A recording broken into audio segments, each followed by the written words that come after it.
नमस्कार मित्रों, नमस्कार। आप सबको मेरा नमस्कार। मेरा नाम अश्विन वैद्य है। आज मैं आपके माता के ऊपर बहुत सारी बातें लोग कहते हैं, रचना भी बहुत सारी बनी है, लेकिन पिता के ऊपर इतना कुछ नहीं बना। तो आज मैं पिता के ऊपर कुछ कहना चाहता हूँ। पिता नहीं व्यक्त करते अपना प्रेम। पिता व्यक्त नहीं करते अपना प्रेम गले लगाकर या चुप कराकर या सहलाकर, गले लगाकर या चुप कराकर या सहलाकर वे चुनते हैं प्रेम का सबसे कठिन मार्ग। त्यागते हैं अपनी सारी इच्छाएं, अपने बच्चों और बीबी के लिए त्यागते हैं अपनी सारी इच्छाएं, समर्पित करते हैं अपना संपूर्ण जीवन अपने संतानों की प्रगति के लिए।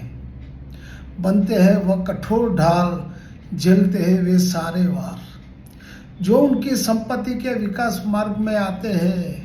पिता नहीं चुकते हैं निष्ठुर होना, नियति चुनती है। हम देखते हैं अपने पिता का